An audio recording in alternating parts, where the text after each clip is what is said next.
Là, tu parles de journalistes qui pleurent. Un genre de sèche tes pleurs, ma sœur, ce matin? Ben oui, écoute, j'ai été assez... estomaqué, le mot est un peu fort, là, mais de toute la réaction entourant ces 6 journalistes, d'ailleurs, il faut dire une demi-douzaine, on dirait que ça paraît que c'est comme s'il y en a plus. Oui.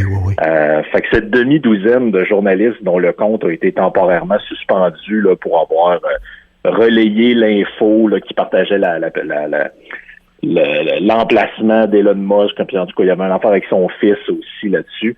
Et là, bon, tout le monde est sauté un peu sur cette histoire-là pour dire, bon, ben, vous voyez, là, le commitment de Musk aux libertés d'expression a ses limites, lui-même veut pas aller à telle place, puis c'est la preuve qu'il dit n'importe quoi, puis là, je dis, OK, parfait, on peut aller sur cette track-là, mais on peut aller sur une autre track aussi, à savoir que il y a beaucoup de gens qui, 3 jours avant leur mental breakdown, parce qu'ils viennent perdre leur compte, menaçaient de quitter la plateforme et de s'en aller sur un cossin qui s'appelle Mastodon.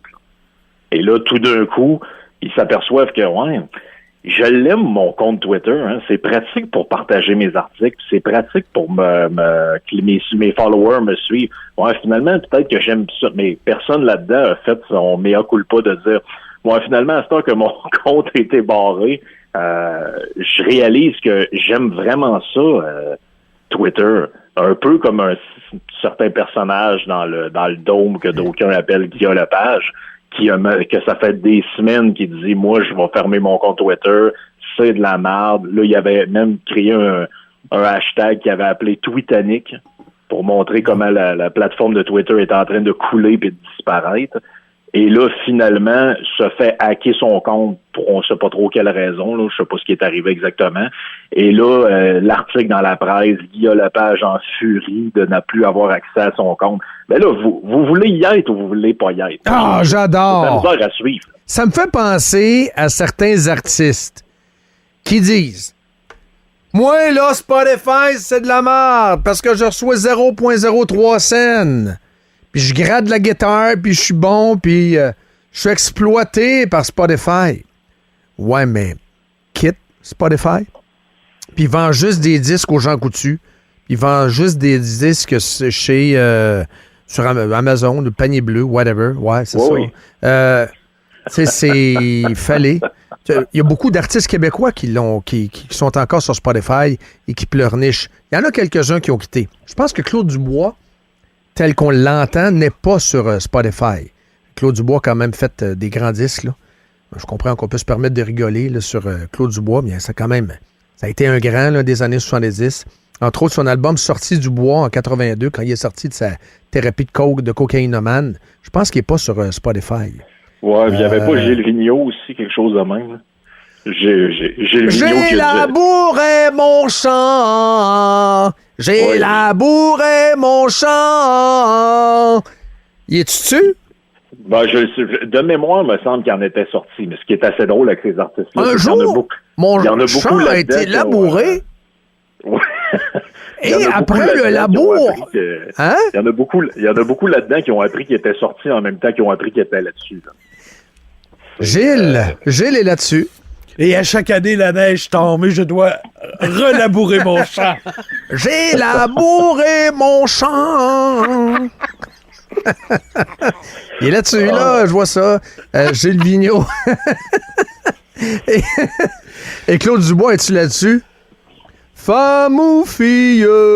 Il est pas dessus. Il y a juste le blues du businessman, version Starmania. Tu vois-tu, mon cher Frank, c'est un peu ce que je te dis. C'est que ça pleurniche, et au final, ben, ils se rendent compte que finalement, c'est assez utile d'être sur Spotify. Parce que ça spread. C'est là que tu vois les limites d'un espèce de... Parce qu'en fait, les deux affaires dont on parle, ils se ressemblent vraiment. Là. C'est-à-dire que c'est deux espèces de mouvances qui sont arrivées de la part de gens relativement influents. C'est-à-dire que là, on a vu...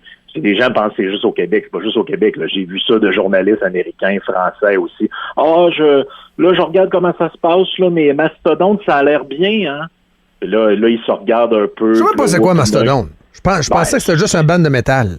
Ben, c'est ça. Annoncé par Gary. Oui, c'est ce que je pensais aussi, mais finalement, ça a l'air que c'est une plateforme. Là. Bon, mais ça a l'air à ça. L'autre affaire, c'est qui? Il travaille pour quel média? les journalistes qui ont été suspendus momentanément quelques heures. New York Times, entre autres? Ouais, je pense qu'il y en avait un du New York Times.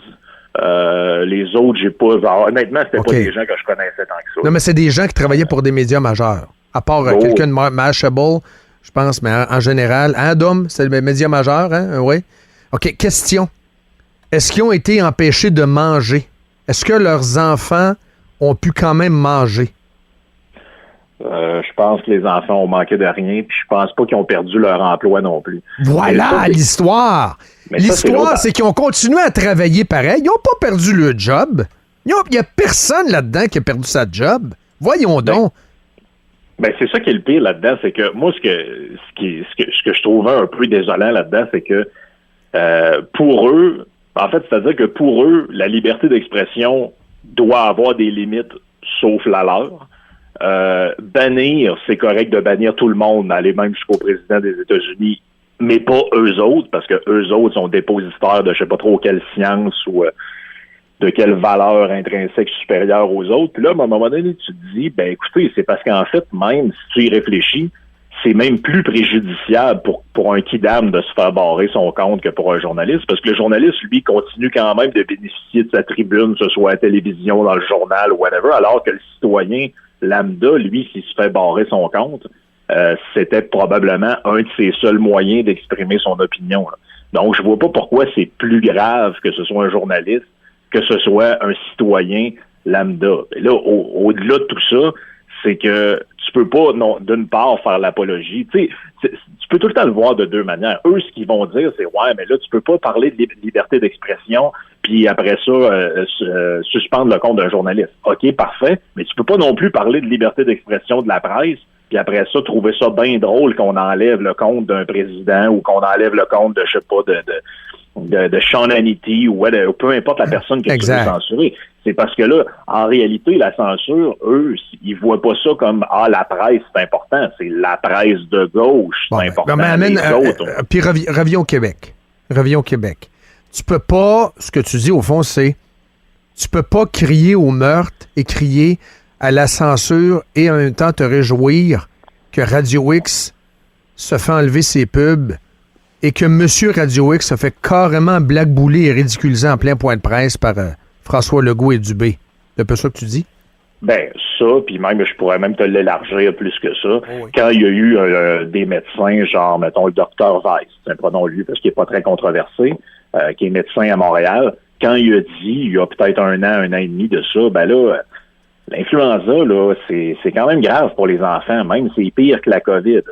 Et là, dans un point de presse, t'as Christian Dubé qui dit « Ouais, il va falloir que je parle. Là. C'est inquiétant des déclarations. » Est-ce qu'il y a un média qui s'est levé pour dire « Attention, là, un ministre qui veut parler à un médecin pour lui dire qu'est-ce qu'il a à dire ou pas, c'est dangereux. Ça, dans une démocratie? » Non, personne n'a vraiment parlé de ça. Ça a été tranquille, puis ça se termine là. Fait qu'à un moment donné, ça peut pas être l'indépendance de la presse puis l'indépendance de la liberté d'expression de la presse. C'est pas juste quand c'est toi que ça concerne. Moi, quand je veux parler des gens que j'aime pas, je veux avoir la liberté de le faire. Mais quand des autres journalistes qui sont mes concurrents, soit sur Internet ou dans d'autres médias, parlent de gens que moi j'aime, là, on peut les censurer. Là, c'est correct. T'sais, le journaliste qui a fait l'article sur Hunter Biden, lui, on peut le censurer, mais pas moi. Et ça. Mais là, un peu, là, ça marche. En gros, là, c'est quoi les règles? C'était la une du Post, d'ailleurs, en fin de semaine. Où étaient ces journalistes-là quand le New York Post s'est fait censurer? Avec Miranda Devine, qui est l'excellente journaliste qui a écrit le livre The Laptop from Hell. Ils étaient où, ces gens-là? Non. Ce sont les pires hypocrites de la Terre. C'est pas très, très compliqué, là. Et au Québec, ils sont pas meilleurs que les autres. En passant, c'est la même gang. C'est le même... Regarde, je reviens au gala tel que présenté tantôt dans Montréal Live. Dom faisait passer des extraits, des déclarations complètement hallucinantes, dont certaines racistes, des jokes de yeux bridés en parlant des Olympiques en Chine, etc. Yeah, mais ça passe, tu comprends?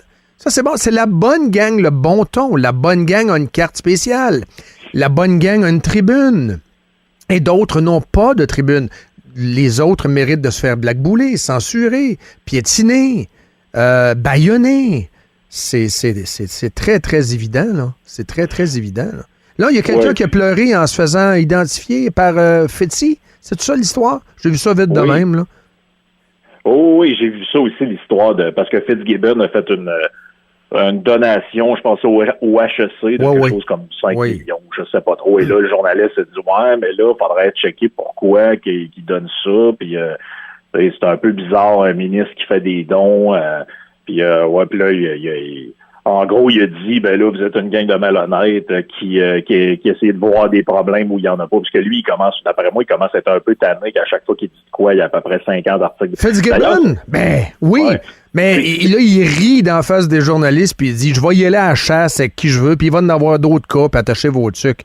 Mais dans ce cas-là précis, le journaliste, il fait sa job. C'est un bon journaliste, là, tel qu'identifié, comment il s'appelle, un journaliste du Journal de Montréal. C'est un bon journaliste. C'est juste qu'il faut que tu aies la couenne dure. Faut que tu aies la couenne, puis tu dis, gars, on fonce. Oui. Ben moi, mon problème, en fait, c'est que le traitement journalistique qui est réservé à Fitzgibbon, ça devrait être celui qui est réservé à tous les autres politiciens. Et tu sais, j'ai pas eu connaissance que Marguerite Blais se fasse challenger comme Fitzgibbon. Pourtant, il y en a eu des histoires. Puis Daniel Mécan, puis Christian Dubé, puis nomme-les toutes. Là. Puis dans l'opposition aussi, puis dans les autres partis aussi. Oui, c'est bon ce que tu dis. Tu sais, à un moment donné, tu comprends, là, Fitzgibbon, là, mais c'est quoi le problème? C'est qu'il y a de l'argent. En gros, c'est ça le problème. Ah, il y a un peu d'anticapitalisme là-dedans. Ben là, en tout cas, ça ressemble à ça, là. Parce que là, tu sais, je veux dire, c'est drôle que je sois pogné pour être un peu obligé de le défendre là-dedans, mais à quelque part, c'est pas lui que je défends. Ce que je défends, c'est le traitement équitable de tous les politiciens. Puis, tu sais, on l'a vu pendant la campagne électorale. Là. Comment ça se fait que t'as des politiciens que c'est la free ride all the way, puis t'en as d'autres, c'est les questions sur ouais, mais avez-vous incorporé votre char? Dans votre char, étais-tu plaqué F là, dans le temps que vous aviez une compagnie de communication? Des questions d'il y a 10 ans à Éric Duhaime sur la gestion de son char dans le temps qu'il était entrepreneur dans les médias. Là, tu te dis, mais attendez une seconde. Là, c'est quand est-ce la dernière fois qu'on a posé des questions de même au premier ministre? Exact. Y a-tu quelqu'un qui a demandé à Legault si son char était plaqué F dans le temps qu'il était chez Air Transat? Non, on s'est écrasé. Hey Frank, merci infiniment. Joyeux Noël, joyeux temps des fêtes. T'auras compris qu'on est en plein festival. Evan Joannès, on l'entend en background. Donc Evan, c'est quoi? C'est 25 ans d'amour. C'est un bouquet de chansons. C'est un Noël à l'église. Et on le confirme dans Montréal Live. Evan, lui, est encore sur Spotify. Écoute, quelle bonne nouvelle. Quelle bonne nouvelle. On finit ça avec une bonne nouvelle là, ce matin. Ben oui. Hey, salut Frank. Ciao.